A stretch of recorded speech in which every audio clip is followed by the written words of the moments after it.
మన ప్రభువును రక్షకుడు యేసుక్రీస్తు పరిశుద్ధ నామములో మీ అందరికీ శుభములు, వందనాలు. ఎబెనెజర్ గాస్పెల్ టీవీ ద్వారా ప్రసారం అవుతున్నటువంటి ఈ వాక్యంలో మీ ఆత్మీయ జీవితానికి మేలుకరంగా ఉన్నాయని ఆశపడుతున్నాను. వాక్యపు వెలుగులో మనల్ని మనం పరిశీలించుకుంటూ ప్రభు మనకిచ్చిన ఆజ్ఞలను అనుసరిస్తూ ఆయన రాజ్యానికి చేరాలని ఆశపడుతున్నాను. ప్రియ సహోదర సహోదరి, నువ్వు క్రైస్తవుడిగా ఉంటున్నావా? నువ్వు క్రైస్తవుడిని చెప్పుకుంటున్నావా? క్రైస్తవ జీవితం జీవిస్తూ క్రీస్తుకు సమీపస్తుడిగా ఉంటున్నావా? లేదు లోకానుసారంగా ఉంటూ క్రైస్తవుని చెప్పుకుంటున్నావా? ఒకసారి నువ్వు పరిశీలించుకో. ఈరోజు వాక్యాన్ని మనం ధ్యానించే ముందు వాక్యాన్ని చదువుకుందాం. లోకాసు వార్త 19వ అధ్యాయం 10వ వచనంలో, నశించిన దాన్ని వెతక రక్షించడానికి మనిషి కుమారుడు వచ్చెను అని రాయబడింది. ప్రియ సహోదరుడా, రక్షించబడిన నువ్వు ఇప్పుడు లోకస్తుడు కాదు, నీవు క్రీస్తు కుమారుడు కుమార్తెవు. నిన్ను అందరూ క్రైస్తవుడు అంటారు. ఇంతకీ క్రైస్తవుడు అంటే ఎవరు? ఒకసారి ఈ దినమున మనం పరిశీలించుకుందాం. నిజంగా మనం క్రైస్తవులుగా ఉంటున్నామా, లేక క్రీస్తుని అనుసరిస్తున్నానని చెప్పి సాతానుకు లోబడుతున్నామా? సాధారణంగా అనేకులు అనుకుంటున్నట్టుగా క్రైస్తవం అంటే ఒక మతము కాదు, నిత్యరాజ్యానికి చేర్చే ఏకైక మార్గం. మతములో మనిషి దేవుని వెతుకుతాడు, మార్గంలో దేవుడే మనిషిని వెతుక్కుంటూ వచ్చాడు. అదే ఈరోజు మనం చదువుకున్న వాక్యం. నశించిన దాన్ని వెతక రక్షించడానికి మనిషి కుమారుడు ఈ లోకానికి వచ్చాను. నేను నిత్యరాజ్యానికి ఒక మార్గాన్ని సూచిస్తానని ప్రభు చెప్పలేదు, కానీ యోహాను సువార్త 14వ అధ్యాయం 6వ వచనంలో ప్రభు ఇలా చెప్తున్నాడు, నేనే మార్గమని. క్రైస్తవుడు అనేది ఒక దేశానికి, ఒక జాతికి, ఒక మతానికి, ఒక కులానికి మాత్రమే పరిమితమైనది కానే కాదు. ప్రయాసపడి భారం మోసుకుంటున్న సమస్త జనులందరూ ఆయనలో విశ్రాంతి పొందవచ్చు. అసలు నిజమైన క్రైస్తవుడు అంటే ఎవరు? అతనికి ఉండవలసిన లక్షణాలు ఏంటి అన్నది ఈ దిన పాఠములో మనం నేర్చుకుందాం. పౌలు చెప్తున్నాడు 1 కొరింథీ 11వ అధ్యాయం 1వ వచనంలో, నేను క్రీస్తుని పోలి నడుచుకున్న ప్రకారం మీరును నన్ను పోలి నడుచుకోండి అని. అంటే నిజమైన క్రైస్తవుడు క్రీస్తుని పోలి నడుచుకుంటాడు. పౌలు గారు క్రీస్తుని పోలి నడుచుకున్నాడు. ఆయన నిజమైన క్రైస్తవుడు. ఆయన చెప్తున్న మాటలు చూడండి, నేను క్రీస్తుని పోలి నడుచుకున్నాను, నేను ఎట్లా అయితే క్రీస్తుని పోలి నడుచుకుంటున్నానో నా వలే మీరు కూడా క్రీస్తుని పోలి నడుచుకోండి. అవును, క్రీస్తుని అనుసరిస్తూ నిత్య జీవం చేరాలనే తృష్ణ నీవు కలిగి ఉంటే క్రీస్తునే చూడు తప్ప క్రైస్తవుని కాదు.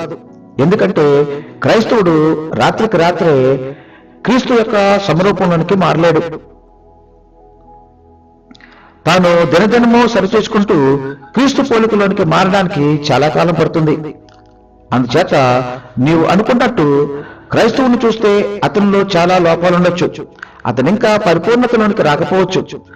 అందుచే పరిపూర్ణుడైన క్రీస్తులోనికి మాత్రమే నీవు చూడు. ఆయన పవిత్రుడును, నిర్దోషియు, నిష్కలంకముడు, పాపంలో చేరక ప్రత్యేకంగా ఉన్నవాడని హెబ్రీ పత్రిక 7వ అధ్యాయం 26వ వచనంలో రాయబడింది కదా. ఆయన అంటున్నాడు, యోహాను సువార్త 8వ అధ్యాయం 46వ వచనంలో, నాయందు పాపమున్నదని మీలో ఎవడు స్థాపించును అంటూ లోకానికి సవాలు విసరగలిగాడు. 2000 సంవత్సరాలు దాటిపోయినా ఈ రోజుకి కూడా ఆ సవాలును స్వీకరించి నేను నిరూపిస్తానని వచ్చిన ఒక్కడు కూడా లేడు కదా. క్రైస్తవుని చూచి క్రైస్తవుని గురించి ఒక తీర్మానం చెయ్యొద్దు. క్రీస్తుని చూచి ఒక తీర్మానం చెయ్యి, అది నీ జీవితానికి ధన్యకరం అవుతుంది. అయితే నిజ క్రైస్తవుడు అంటే ఎలా ఉండాలి అంటే, క్రైస్తవ కుటుంబంలో పుట్టినవాడు నిజ క్రైస్తవుడు కాదు. బైబిల్లో ఉన్న పేరు పెట్టుకున్నవాడు నిజ క్రైస్తవుడు కాదు. బీసీసీ సర్టిఫికేట్ కలిగి ఉన్నవాడు నిజ క్రైస్తవుడు కాదు. క్రమంగా దేవుని మందిరానికి వెళ్ళేవాడు నిజ క్రైస్తవుడు కాడు. క్రైస్తవ ఆచార వ్యవహారాలను పాటించేవాడు నిజ క్రైస్తవుడు కాదు. నిజ క్రైస్తవుడు అంటే క్రీస్తుని కలిగి ఉన్నవాడు, క్రీస్తుని పోలి నడిచేవాడు, క్రీస్తుని వెంబడించేవాడు, క్రీస్తు కొరకు జీవించేవాడు. అయితే నీవు నిజ క్రైస్తవునిగా జీవించాలంటే నీ మతాన్ని మార్చుకోవాల్సిన లేదు, నీ పేరు మార్చుకోవాల్సిన లేదు. క్రీస్తుని విశ్వసించు, నీ మనసు మార్చుకో, నీ జీవితాన్ని మార్చుకో. ఈరోజు ఒక నిజ క్రైస్తవుని యొక్క ప్రత్యక్షతలు ఎలాగుంటాయో కొన్నిటిని పరిశీలిద్దాం. ఒక నిజమైన క్రైస్తవుడి యొక్క ప్రత్యక్షతల్లో మొదటిది కనుక మనం పరిశీలించినట్లయితే అతడు నూతన జన్మ పొందాలి. యోహాను సువార్త 3:5 రాయబడినట్టు యేసు ఇట్లనెను, ఒకడు నీటి మూలముగాను ఆత్మ మూలముగాను జన్మించితేనే గాని దేవుని రాజ్యంలో ప్రవేశింపలేడని మీతో నిశ్చయముగా చెప్తున్నానని. గనుక నువ్వు నిజమైన క్రైస్తవుడిగా ఉండాలంటే మొదట నువ్వు క్రీస్తులో జన్మించాలి. రెండవది దేవుని పిల్లలుగా ఉండాలి. యోహాను సువార్త 1:12 రాయబడినట్టుగా తన్ను ఎందరు అంగీకరించరో వారందరికీ అనగా తన నామమునందు విశ్వాసముంచిన వారికి దేవుని పిల్లలగుటకు ఆయన అధికారము అనుగ్రహించెను. కనుక నీవు రక్షించబడ్డావు, క్రైస్తవునిగా ఉన్నావు అంటే ఆయన పిల్లడుగా నువ్వు ఉన్నట్టే. ఆయన పిల్లలుగా నువ్వు ఉన్నట్లయితే ఆయన్ని పోలి జీవిస్తావు. ఒకసారి నిన్ను పరిశీలించుకుంటున్నావా సహోదరుడ సహోదరి? అదేవిధంగా నిజ క్రైస్తవుడిగా ఉన్నవారికి ఉన్న ప్రత్యేకత రక్షణ వస్త్రాన్ని ధరించుకోవాలి. యెషయా గ్రంథం 61:10 చెప్పబడిన రీతిగా శృంగారమైన పాగా ధరించుకున్న పెండ్లి కుమారుని రీతిగాను ఆభరణములతో అలంకరించుకున్న పెండ్లి కుమార్తె రీతిగాను ఆయన రక్షణ వస్త్రములను నాకు ధరింపచేసి ఉన్నాడు, నీతి అను పైబట్టను నాకు ధరింపచేసి ఉన్నాడు. ప్రియ సహోదరా, క్రైస్తవుడిగా ఉన్న నీవు రక్షించబడ్డావని గుర్తుంచుకో. ఆ రక్షణ నీకు ఉచితంగా ఆయన కృపచేత ఇవ్వబడింది. ఆయన ఇచ్చిన ఆ రక్షణ వస్త్రాన్ని నువ్వెప్పుడు కూడా ధరించి ఉండాలి. ఆ రక్షణ వస్త్రాన్ని నువ్వెప్పుడు కూడా కోల్పోవడానికి వీల్లేదు. నిజ క్రైస్తవుడి యొక్క ప్రత్యేక లక్షణాల్లో మరొక లక్షణం మన జీవితం ప్రకాశించేదిగా ఉండాలి. మత్తయి సువార్త 5:16 చెప్పబడిన రీతిగా మనుషులు మీ సత్క్రియలను చూచి పరలోకమందున్న మీ తండ్రిని మహింపరచినట్లు వారి ఎదుట మీ వెలుగు ప్రకాశింపనివ్వుడి అని రాయబడింది. ప్రియ సహోదరుడా, నువ్వు రక్షించబడ్డావంటే ప్రత్యేకించబడ్డావని అర్థం. నీవు క్రీస్తులో ప్రత్యేకించబడినప్పుడు నీ యొక్క వెలుగు అనేకులకు దీవెనకరంగా ఉండాలి. నువ్వు ప్రకాశిస్తూ అనేకులను వెలిగేటట్టుగా, ప్రకాశించేటట్టుగా, దేవుళ్ళలోనికి ఆకర్షించేటట్టుగా ఉండాలని ప్రభువు పేరట నీకు మనవి చేస్తున్నాను. మరొక ప్రత్యేకమైన లక్షణాన్ని కనుక చూసినట్లయితే రక్షించబడిన వాడి యొక్క జీవితం బండ మీద కట్టబడిన ఇల్లు వలె ఉంటుంది. మత్తయి సువార్త 7:24 మనం చూసినట్లయితే, కాబట్టి ఈ నా మాటలు విని వాటి చొప్పున చేయి ప్రతివాడును బండ మీద తన ఇల్లు కట్టుకున్న బుద్ధిమంతుని పోలి ఉండును అంటున్నాడు. ప్రియ సహోదరుడా, నీ ఇల్లు బండ మీద కట్టుకున్నావా, లేదు ఇసుకలో కట్టుకున్నావా? విశ్వాసయాత్రలో అలలు తగిలి వానలొచ్చి వరదలు పొందినప్పుడు నీ విశ్వాస గృహం కూలిపోకూడదు సుమా. ఒకసారి నిన్ను నువ్వు పరిశీలించుకో. మరొక ప్రత్యేక లక్షణాన్ని కనుక మనం పరిశీలించినట్లయితే పరిచర్య విషయంలో ప్రత్యేకత కలిగి ఉండాలి. 1 తిమోతి 6:18-19 మనం పరిశీలించినట్లయితే, వారు వాస్తవమైన జీవమును సంపాదించుకున్న నిమిత్తము రాబో కాలమునకు మంచి పునాది తమ కొరకు వేసుకొనుచు మేలు చేయు వారును సత్క్రియలు అనే ధనము గలవారును ఔదార్యము గలవారును తమ ధనములో ఇతరులకు పాలిచ్చువారునై ఉండవలనని వారికి ఆజ్ఞాపించుము అని రాయబడింది. ప్రియ సహోదరుడా, నువ్వు నిజ క్రైస్తవుడిగా ఉన్నట్లయితే నువ్వు పరిచర్యలో లేదా దేవుని సేవలో పాలిభాగస్తునిగా ఉంటావు. ఒకసారి నిన్ను నువ్వు పరిశీలించుకో. అదేవిధంగా మరొక ప్రత్యేక లక్షణాన్ని కనుక మనం పరిశీలించినట్లయితే సమర్పణ జీవితం కలిగి ఉంటాడు. రోమీయులకు రాసిన పత్రిక 12వ అధ్యాయం 1వ వచనంలో ఇలా రాయబడి ఉంది, కాబట్టి సహోదరులారా, పరిశుద్ధమును దేవునికి అనుకూలమునైన సజీవ యాగముగా మీ శరీరములను ఆయనకు సమర్పించుకునడని దేవుని వాత్సల్యమును బట్టి మిమ్మను బతిమాలుకొనుచున్నాను. ఇట్టి సేవ మీకు యుక్తమైనది అని పౌలు రాస్తున్నాడు. రక్షించబడిన నీవు, క్రైస్తవుడిగా జీవిస్తున్న నీవు సమర్పణ జీవితం కలిగి ఉండాలి. త్యాగాన్ని చేసేవారుగా, దేవుని కొరకు ఏ పనైనా చేయడానికి ముందుకు వచ్చేవారుగా ఉండాలి. అటువంటి జీవితాన్ని మనం కలిగి ఉండాలని దేవుడు ఆశిస్తున్నాడు. మరొక లక్షణాన్ని కనుక మనం పరిశీలించినట్లయితే మంచి నడవడికను కలిగి ఉండాలి.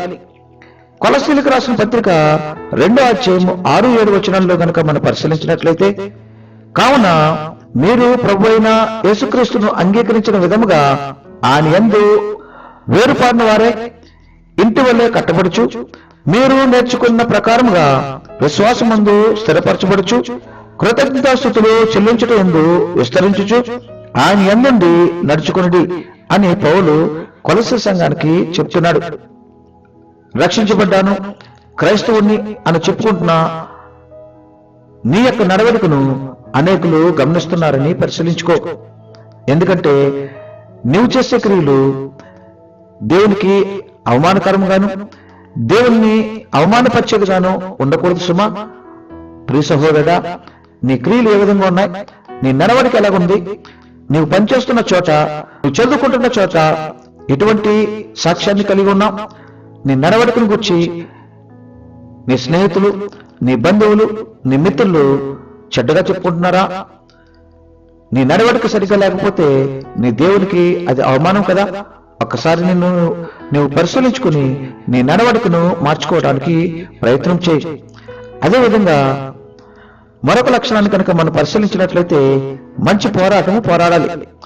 1 తిమోతి 6వ అధ్యాయం 12వ వచనంలో కనుక మనం చూసినట్లయితే, విశ్వాస సంబంధమైన మంచి పోరాటం పోరాడము, నిత్య జీవమును చేపట్టమని రాయబడింది. పౌలు తిమోతితో చెప్తున్నాడు, విశ్వాస సంబంధమైన మంచి పోరాటం పోరాడమని. ఈ లోకములో మనం అనేక రకాలైన పోరాటాలను చూస్తున్నాం. ఉదయం లేచిన దగ్గర నుంచి రాత్రి పడుకునే వరకు జీవితంలో పోరాటమే. చదువులో పోరాటం, ఉద్యోగంలో పోరాటం, వ్యాపారంలో పోరాటం. జీవించాలంటే పోరాటం చేయవలసిందే. ప్రియ సహోదరుడ, సహోదరి, నీ ఆత్మీయ జీవితాన్ని కాపాడుకోవడానికి నువ్వు దురాత్మల సమూహంతో పోరాడవలసి వచ్చినప్పుడు నువ్వు మంచి పోరాటం పోరాడాలి.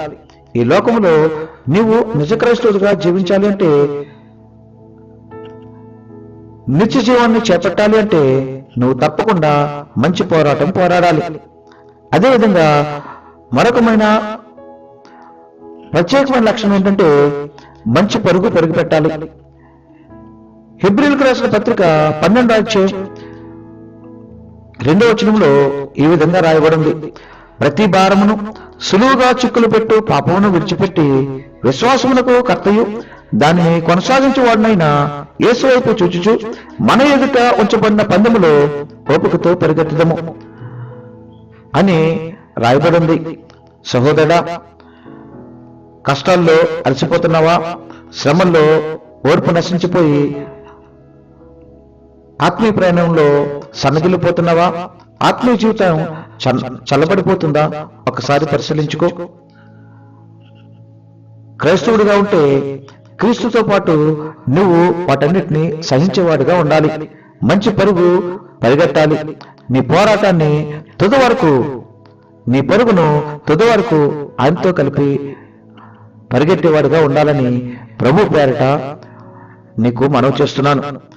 అదేవిధంగా మంచి విజయాన్ని పొందాలి.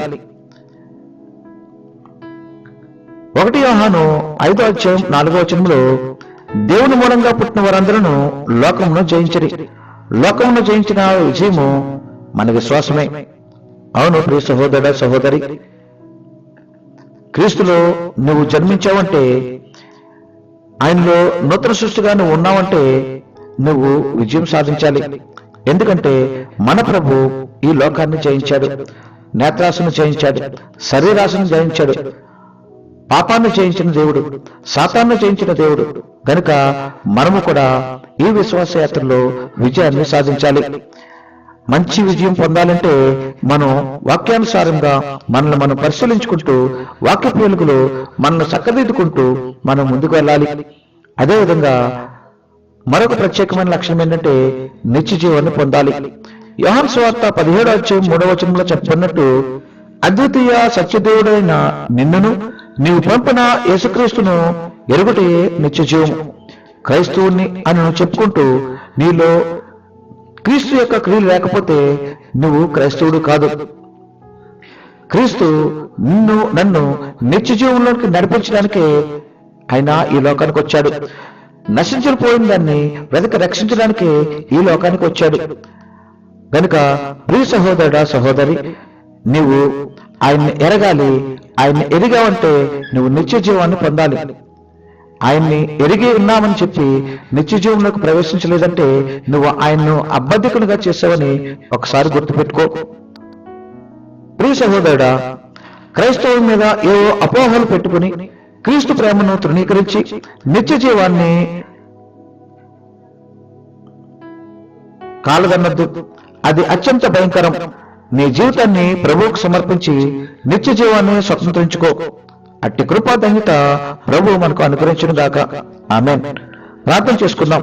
మహోన్నతుడా, సర్వశక్తిమంతుడా, గరుడా, గొప్ప దేవుడా, నీ కృపగల పాదములకు వందనాలు. ఇదిగో తండ్రి, మరొక దినమందు నీ పాద సన్నిధికి వచ్చినాం. కనికరించండి. క్రైస్తవుని మనం చెప్పుకుంటూ, క్రీస్తును అంగీకరించానని చెప్పుకుంటూ, బైబిల్ పట్టుకుంటూ, ప్రభువా సర్టిఫికేట్ లో బీసీసీ అని సర్టిఫికేట్ పెట్టుకుంటూ, తండ్రి పేరు మార్చుకుంటూ మా జీవితాన్ని లోకానుసారంగా నడిపిస్తున్నామేమో మమ్మల్ని మేము పరిశీలించుకోవడానికి మరొక సమయాన్ని ఇచ్చావు. నీకు వందనాలు. నీ బిడ్డగా నిన్ను మయంపరిచేవారుగా తండ్రి, నీవు ఉంచిన గురిలో ప్రభువా నిన్నే గురిగా పెట్టుకుని మా పరుగును తొదముట్టించేవారుగా, మంచి విజయం పొందేవారుగా, నిత్య జీవాన్ని పొందేవారుగా, నీతో ఆ నిత్య జీవం అనుభవించేవారుగా మమ్మల్ని సిద్ధపరచండి. నీ బిడ్డలు మీ చేతికి ఎత్తిపడుచున్నాను ఎస్సయ్య. ఇంకనూ ఎవరైనా సరే నామకార్థంగా జీవిస్తున్నారంటే, ఇంకనూ ఎవరికైనా వారికి ఇచ్చిన రక్షణ వస్త్రాన్ని ప్రభా విడిచిపెట్టేసినట్లయితే వారందరినీ మీరు దర్శించండి, వారితో మాట్లాడండి ప్రభా. ఈ ఉదయకాల సమన తవా నీ కార్యములు జరిగించమని అడుగుచున్నాను, నీ కృప చూపించమని అడుగుచున్నాను. వారికి కావాల్సిన ఆరోగ్యము, బలమును, శక్తిని దయచండి. ఏ విషయంలో తప్పిపోతున్నారో, ఏ విషయంలో దూరమైపోతున్నారో, ఏ విషయంలో ప్రభాతాన్ని తొలగిపోతున్నారో ప్రభా ఆ విషయంలో జయం దయచండి. సాతాను ప్రభా తల చెదుకోవడానికి ప్రభా తండ్రి నీ బిడ్డలను సిద్ధపరచండి. ప్రభా నువ్వు వాగ్దానం చేసిన దేవుడు తండ్రి, సాతాను ప్రభా మా పాదముల కింద ప్రభా తన శీఘ్రంగా ప్రభా తన ప్రభా అనగదొక్కే దేవుడు కనుక నీకు వందనాలు చెల్లించుకుంటున్నాను. నీ బిడ్డలను బలపరచండి, వారి కుటుంబాలను దీవించండి, ఆశీర్వదించండి. వారికి కావాల్సిన ప్రభా తన సమస్తమైన ప్రభా తన ప్రభా ఈవులు తండ్రి ప్రభా రుణబాధల నుంచి, ఆర్థిక సమస్యల నుంచి, అనారోగ్య సమస్యల నుంచి విడిపించి బలపరిచి నడిపించమని అడుగుచున్నాను. ఉద్యోగాల్లో, చదువుల్లో ప్రభా వ్యాపారాల్లో జయం తెచ్చండి.